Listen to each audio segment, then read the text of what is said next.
जो कल्पना सोरेन पूरे राज्य के अंदर घूम घूम कर आदिवासी अस्मिता की बात कर रही थी, वो कल्पना सोरेन वर्तमान में लापुंग वाली घटना पर मौन है, बेड़ वाली घटना पर मौन है, सिरमटोली वाली घटना पर मौन है, नगड़ी पर मौन है और खूंटी पर मौन है, कई मुद्दों पर मौन है। तो बोलेगा कौन? आदिवासी बहुल राज्य झारखंड को कहा जाता है, लेकिन झारखंड के अंदर आदिवासी मुद्दे सिर्फ पोस्टर बैनरों तक ही सीमित हैं। आदिवासियों की अपनी जो हक अधिकार, स्वशासन व्यवस्था या उनकी परंपरा, उनकी संस्कृति, उनके खेत, जल, जंगल, जमीन की लड़ाई सिर्फ पोस्टरों तक सीमित रह गई है।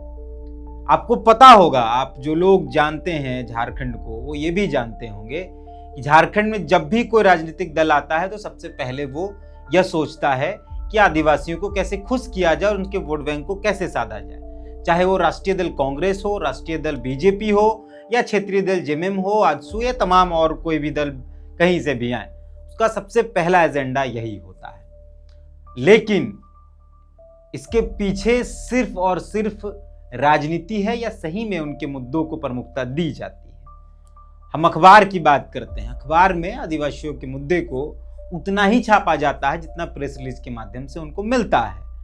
जो भी अखबार आप निकाल के देख लीजिए, हम कई उदाहरण बकायदा भी आपको देंगे आगे इस वीडियो। लेकिन इस वीडियो में हम इस बात पर चर्चा करने के लिए आपके बीच आए हैं कि आखिर आदिवासियों के मुद्दे कौन उठाएगा। अगर अखबार में जगह नहीं मिलेंगी, बड़े बड़े वेबसाइट्स उनको जगह नहीं देंगे, अगर बड़े बड़े मीडिया पोर्टल्स उनके मुद्दों को जगह नहीं देगा, तो उनके मुद्दे को कौन उठाएगा? हम जैसे लोग उठाते जब हैं तो हमको ये कहा जाता है कि हम भाजपा से हैं। हालांकि हमने आदिवासी के मुद्दों को बहुत मजबूती से उठाया है और आगे भी उठाएंगे। आरोप चाहे जो भी लगे, इससे बहुत फर्क नहीं पड़ता है। इस राज्य के अंदर आदिवासी मुद्दों पर बहस करने वाले बहुत एक्टिविस्ट हैं, लेकिन वर्तमान में तमाम एक्टिविस्ट शांत हैं। उनको उनसे मतलब नहीं है, राज्य के आदिवासी मुद्दों से उनको मतलब नहीं है। सिर्फ मतलब यह था कि किसी तरह हेमंत सोरेन की सरकार बन जाए, झारखंड मुक्ति मोर्चा कांग्रेस गठबंधन की सरकार बन जाए। इस राज्य के अंदर एक सबसे बड़ी आदिवासी नेत्री उत्पन्न होकर संघर्ष करके आई, जिसको हम लोग कह सकते हैं पिछले 2 साल 2.5 साल में, मतलब मुख्यमंत्री हेमंत सोरेन के जेल जाने के बाद से। हम बात कर रहे हैं कल्पना सोरेन की, जो उनकी पत्नी है, जो गांडे से वर्तमान विधायक है। लेकिन अब भी वो आदिवासी मुद्दों पर मौन है। वो तब सिर्फ 2024 के विधानसभा चुनाव तक उन्होंने आदिवासी मुद्दों को प्रखरता से मंचों पर उठाया, लेकिन वो विधायक बनी, उनके पति फिर मुख्यमंत्री बने, हेमंत सोरेन फिर मुख्यमंत्री बने। अब आदिवासी मुद्दे उनके भी जबान से गौन है। अब वो भी वैसे ही हो गए जैसे बाकी लोग हुआ करते हैं। हम उस पर ही बातचीत आपको बताएंगे। फिलहाल हम अखबार से शुरू करते हैं।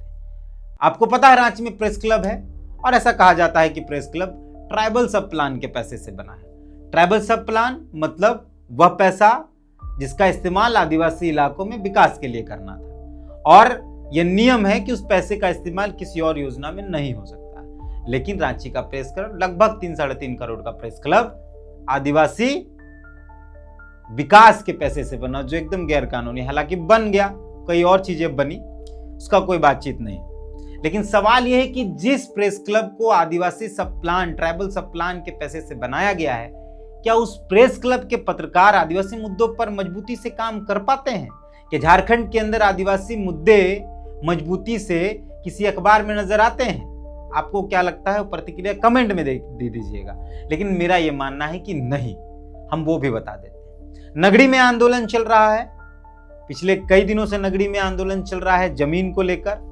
नगड़ी के आदिवासी, नगड़ी की रैयत ये कह रहे हैं कि वो जो जमीन 227 एकड़ है, ये सरकार अपनी बता रही है, वो जमीन हमारी है और हम वहां खेती करते हैं। मानसून का समय आ गया है, बीड़ा करने का समय आ गया है, लेकिन फोर्स वहां भरपूर तरीके से भर दिया गया है, बाउंड्री कर दिया गया है, तो वो लोग खेती करने के लिए जो खेत जोतना है, बीड़ा करना, वो नहीं कर पा रहे। आंदोलन चल रहा है। अखबारों में क्या छपता है? कभी आपने सोचा कि अखबार में क्या छपता है नगरी को लेकर? अखबार में नगरी को लेकर सिर्फ सरकार का पक्ष छपता है। प्रमुखता से उनके आंदोलन को वो जगह नहीं मिलती। कल ही धरना हुआ, कल ही धरना था राजभवन के बाहर नगरी के आदिवासियों का। क्या छपा? छोटा छोटा 3रा 4था पन्ना में एक कॉलम छोटा छोटा छपा, लेकिन उनके मुद्दे प्रमुखता से नहीं छपे। जितना रिसर्च करके बाकी मुद्दों को छापा जाता है, उतने रिसर्च करके बाकी मुद्दों को की तरह इसको नहीं छापा गया, और ना ही वीडियोस पर काम मतलब पोर्टल पर काम करने वाले मीडिया संस्थानों ने इसको बहुत प्रमुखता से जगह दी। हम लोग तो कंटिन्यू है, हमारा तो काम ही है आदिवासी मुद्दों को जगह देना, आदिवासी मुद्दों पर बात करना। लेकिन सवाल यह है कि जिस राज्य में आदिवासी राजनीति करके सत्ता में लोग बैठ जाते हैं, उस राज्य में अखबारों में आदिवासी मुद्दे गौन क्यों हो जाते हैं? ये सवाल है, और इसका जवाब शायद सत्ता में बैठे लोगों को देना चाहिए, अखबार में काम करने वाले बड़े बड़े संस्थानों के ब्यूरो चीफ लोग को देना चाहिए। दूसरा उदाहरण है कि आप बेड़ों की घटना आप जानते हैं, सरना स्थल वाला जो मामला है, या फिर लापुंग का जो मामला है वो भी आप जानते हैं। वहां किस तरीके से सिर्फ पुलिसिया प्रेस रिलीज ही छपा अखबारों में, उनका पक्ष छपा नहीं। लापुंग में पूरे गांव को नक्सली घोषित कर दिया गया, बेड़ों में फोर्स लगा दिया गया, फोर्स लगा के सब जगह काम किया जा रहा है, लेकिन इसका कहीं भी जिक्र अखबारों में आपको नजर नहीं आएगा, एक छोटा सा कॉलम नजर आएगा। तब सवाल यही कि आदिवासी बहुल राज्य में आदिवासी के मुद्दे गौन क्यों हो जाते हैं? उन मुद्दों पर बातचीत हो क्यों नहीं पाती है? उन मुद्दों पर बातचीत करने के लिए जिन लोगों को दायित्व दिया गया वो कहाँ है? कल्पना सोरेन कहाँ है?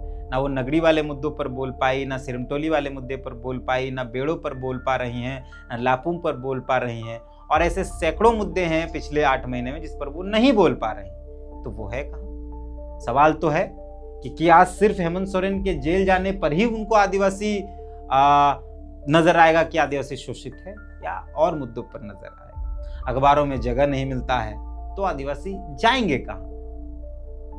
हम जैसे लोग जब आदिवासी मुद्दों को उठाते हैं तो लोग ये कह देते हैं कि हम भाजपा से हैं, हम सिर्फ आदिवासियों के मुद्दों को प्रमुखता से जगह दे रहे हैं और बायस ढोकर दे रहे हैं। हम भाजपा, जेएमएम या कांग्रेस से नहीं हैं और ना होना है हमको। हम सिर्फ आदिवासी मुद्दों को प्रमुखता से जगह दे रहे हैं।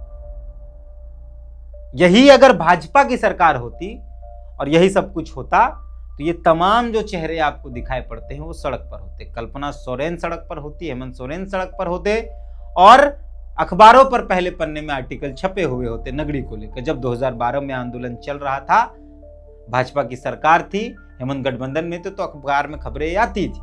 उसी अब नगरी में अब यह आंदोलन चल रहा है पर वो जगह नहीं मिल रही है जो मिलना चाहिए, और सीधा आरोप कि हम बीजेपी से और वो नगरी के लोग बीजेपी से। इरफान अंसारी कहते हैं कि नगरी के जो लोग आंदोलन कर रहे हैं वो भाजपा से हैं, जबकि इरफान अंसारी जैसा व्यक्ति जो मंत्री हैं वो एक बार भी उन लोगों से मिलने तक नहीं गए। वो मिलने तक नहीं गए उन लोगों से जो आंदोलन कर रहे हैं। बताइए, और उनकी खबरों को जगह तक नहीं मिलती। क्या होगा इस राज्य का, इस राज्य के आदिवासियों का? ये पूरी बातचीत या ये पूरा वीडियो सिर्फ एक वीडियो है, यह खबर नहीं है, या कोई जानकारी नहीं है, या कोई उपलब्धि नहीं है, या कोई कुछ भी नहीं। ये सिर्फ एक व्यथा है जो मेरे मन में था, जिस पर शायद हम सबको बात करना चाहिए। हमको ऐसा लगा तो उस व्यथा को आपके बीच लेकर आए कि आदिवासी मुद्दों को जगह अखबार में नहीं मिलता है, आदिवासी मुद्दों को जगह प्रमुखता से पक्ष में बैठे नेताओं द्वारा नहीं दिया जाता है। विपक्ष के नेता बहुत दबे जुबान कुछ कुछ कह पाते हैं। तो क्या होगा इनके मुद्दों का? इनके मुद्दों पर बातचीत कौन करेगा? कौन इन आदिवासियों के मुद्दों का समाधान करेगा? जिनको रहनुमा बनाया गया वो तो मौन बैठे हैं, वो तो एक शब्द बोलना नहीं चाहते हैं। जो कल्पना सोरेन पूरे राज्य के अंदर घूम घूम कर आदिवासी अस्मिता की बात कर रही थी, वो कल्पना सोरेन वर्तमान में लापुंग वाली घटना पर मौन है, बेड़ो वाली घटना पर मौन है, सिरमटोली वाली घटना पर मौन है, नगड़ी पर मौन है, और खूंटी पर मौन है, कई मुद्दों पर मौन है। तो बोलेगा कौन? अखबार नहीं बोलेगा, नेता नहीं बोलेंगे।